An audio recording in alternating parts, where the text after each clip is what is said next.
Assalamualaikum warahmatullahi wabarakatuh. Welcome back to my YouTube channel. Saya Binsar Nasution.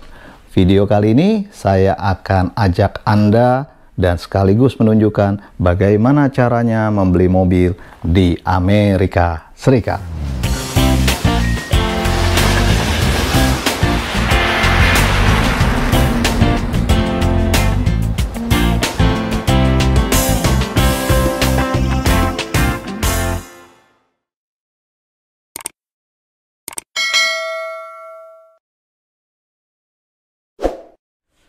Hampir semua aktivitas komersial di Amerika Serikat ini membutuhkan kredit skor, bahkan termasuk saat Anda hendak menyewa apartemen sekalipun. Bagus tidaknya kredit skor Anda sangat berpengaruh untuk disetujui oleh building management agar Anda bisa menyewa di tempat mereka. Mirip dengan di Indonesia, kredit skor itu kira-kira seperti BI checking. Jadi kalau Anda mau ajukan pinjaman bank seperti KTA, KPR, kredit mobil, motor, atau kredit konsumtif lainnya, maka yang pertama akan dilihat adalah hasil BI checking Anda. Tapi untuk menyewa rumah atau apartemen di Indonesia, itu hampir tidak pernah mempersoalkan BI checking. Karena untuk sewa rumah kan selalu bayar di muka, dan kalau nggak bayar ya diusir. Tapi kalau di Amerika tidak. Karena pentingnya kredit skor ini, sehingga justru pembayaran secara kredit atau cicilan di Amerika Serikat itu memiliki nilai yang jauh lebih tinggi dibandingkan dengan cash. Anda mungkin akan lebih mudah cari sewa apartemen di Amerika Serikat ini jika punya kredit skor yang tinggi, meskipun tabungan di rekening Anda nol sekalipun. Dibandingkan dengan orang yang memiliki tabungan yang besar, tapi tidak mempunyai kredit skor atau nilai kredit skornya rendah. Untuk bisa memiliki kredit skor, Anda harus bertransaksi secara kredit, seperti kartu kredit, cicilan mobil, cicilan apartemen, rumah, atau cicilan konsumtif lainnya. Anda tidak perlu khawatir dengan suku bunga yang ditawarkan di Amerika Serikat. Kalau Anda terbiasa dengan bunga pinjaman di Indonesia, mungkin Anda akan sangat kaget kalau tahu suku bunga pinjaman yang ditawarkan di Amerika Serikat sendiri, karena bisa sangat rendah. Bahkan bukan tidak mungkin akan diberikan 0% dengan syarat tertentu. Tapi sayangnya, untuk mulai bisa mengajukan pinjaman atau permohonan kredit card, itu selalu membutuhkan syarat utama, yaitu harus punya kredit skor yang baik. Jadi seperti lingkaran setan, khususnya buat Anda yang baru tiba menjadi imigran di Amerika Serikat. Tapi alhamdulillah, meski belum sebulan saya di Amerika Serikat sini, bahkan belum memiliki penghasilan di negara ini, permohonan kredit card saya disetujui oleh bank. Mungkin video ini bisa menjadi referensi Anda, meski Anda bisa jadi belum tentu juga disetujui oleh bank, walaupun sudah mengikuti cara yang sama, karena semua keputusan akan balik lagi kepada hak prerogatifnya dari bank tersebut.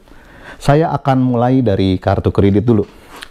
Saat saya pertama buka rekening di Bank of America, saldonya pun tidak besar, karena bawa uang cash ke Amerika itu dibatasi maksimal hanya $10.000 per keluarga. Sehingga setelah memiliki rekening dan saldo awal seadanya, saya tidak langsung mengajukan permohonan pembukaan kartu kredit seperti yang kebanyakan orang lakukan. Esokan harinya, saya baru mentransfer sejumlah dana dari tabungan saya yang ada di Indonesia ke rekening tersebut. Namun tentu saja ada batasan maksimal yang harus diperhatikan, sesuai dengan ketentuan Bank Indonesia, di mana akumulasi dalam satu bulan tidak boleh melebihi dari 25.000 US dollar atau maksimal sekitar 350 juta rupiah. Dana ini selanjutnya saya biarkan mengendap kurang lebih sekitar 2 minggu. Baru kemudian saya buat appointment lagi untuk datang ke bank dan mengajukan permohonan kartu kredit. Dan hasilnya, hari Jumat sore saya ajukan, Senin pagi saya sudah terima SMS kalau kartu kredit saya disetujui. Meski limitnya tidak terlalu besar, tapi ini sangat bermanfaat untuk membangun kredit skor dengan cepat. Yang penting, agar hasil kredit skornya nanti menjadi baik, maka pemakaiannya sebisa mungkin dijaga tidak melebihi 30% dari limit yang diberikan.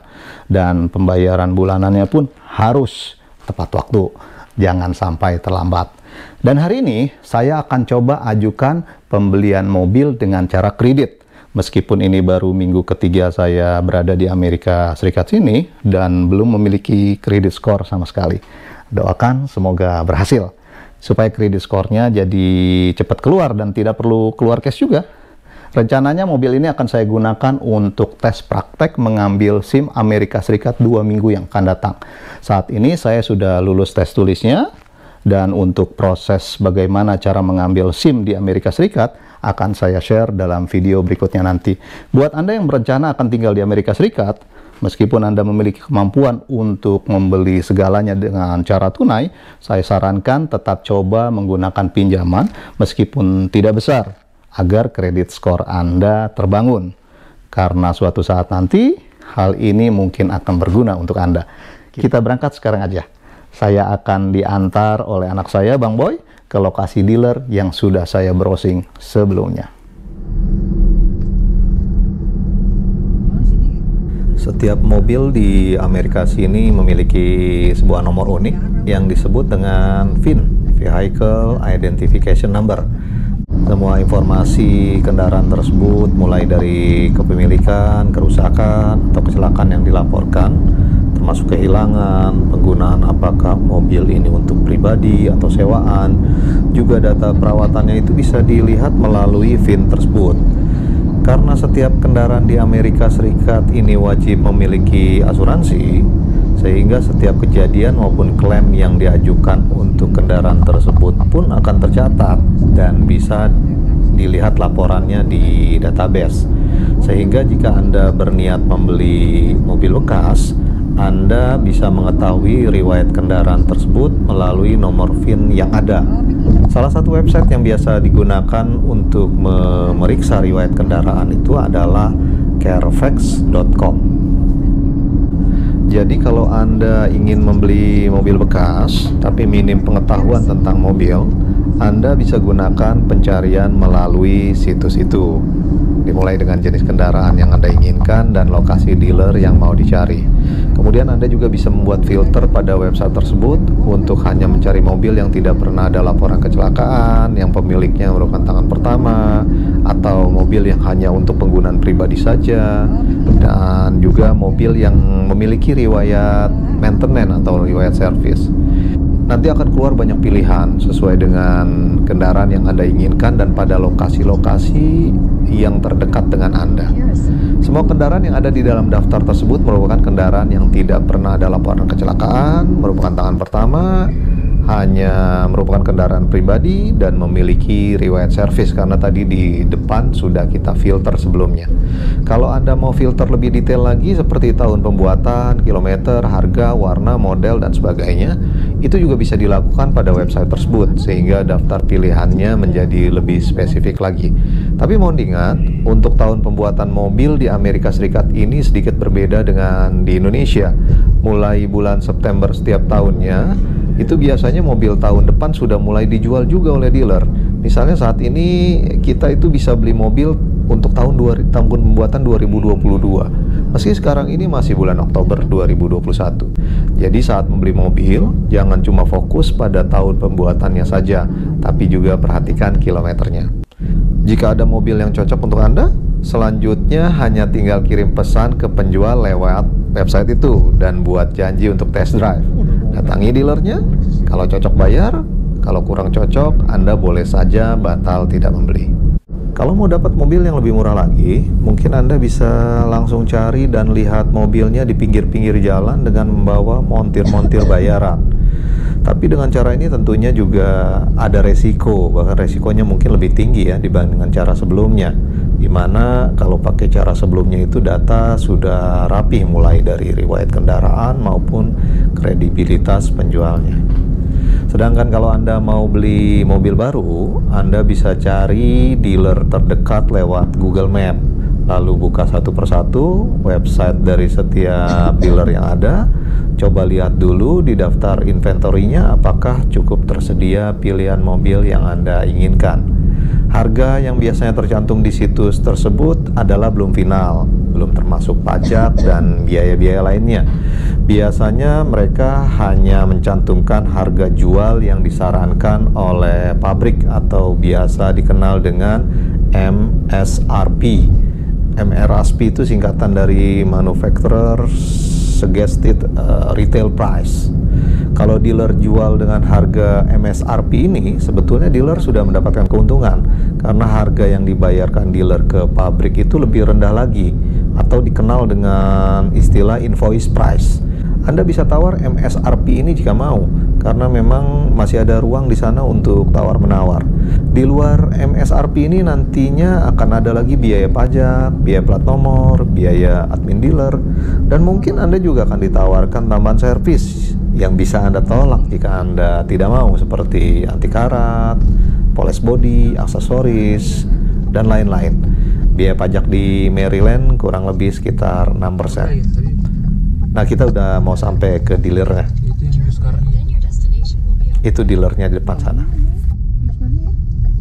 Bukan yang baru ini. Yuskar boy. Nih, Yuskar nih, ada tulisannya tuh. Baru puas. Kalau Yuskar tuh bisa langsung bawa. Kalau Abi pengen beli Ini 2018 tuh. apa-apa Honda Civic 2018 tuh, cakep, warna hitam. 19 18. apa-apa nanti saya nyicil.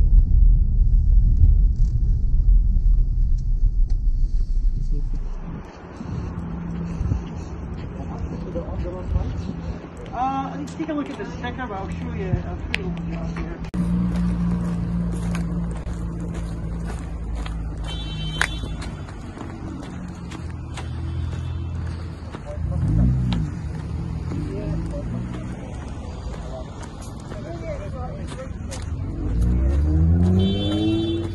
Oh yeah, you can do yeah, pretty much all the way up front. This one up here.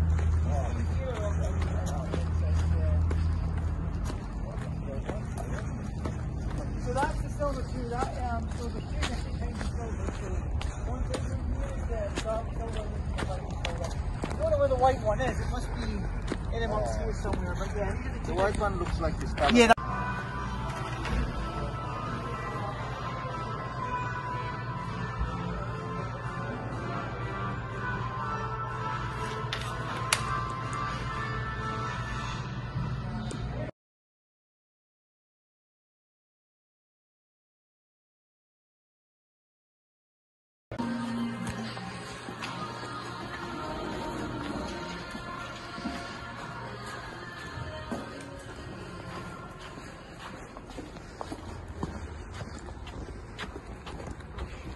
Drill. If not, you guys take a look around. I just need to go get the drill so I can put this on the back. I'll be right back. Belakangnya nggak ada nomornya, nggak apa-apa dek.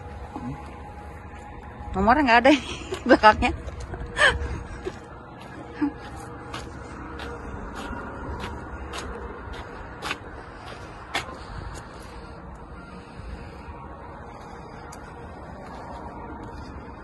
Nggak ada nomornya, gimana ini mobil? Ya, itu ntar dikasih. Oh, Nggak boleh keluar kalau nggak ada nomor. SSN Nabi udah belum? Cek dulu. SSN. SSN, lihat. Kamu udah SSN-nya? Pak, sebelah kiri setirnya.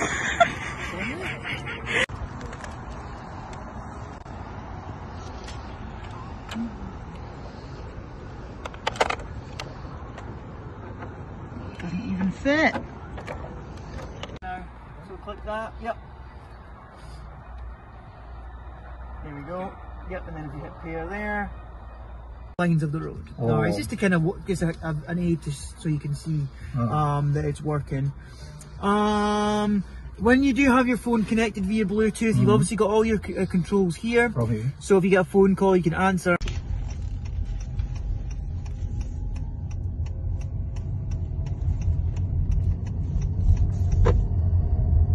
Tadi malam saya sampai rumah sini sudah cukup larut.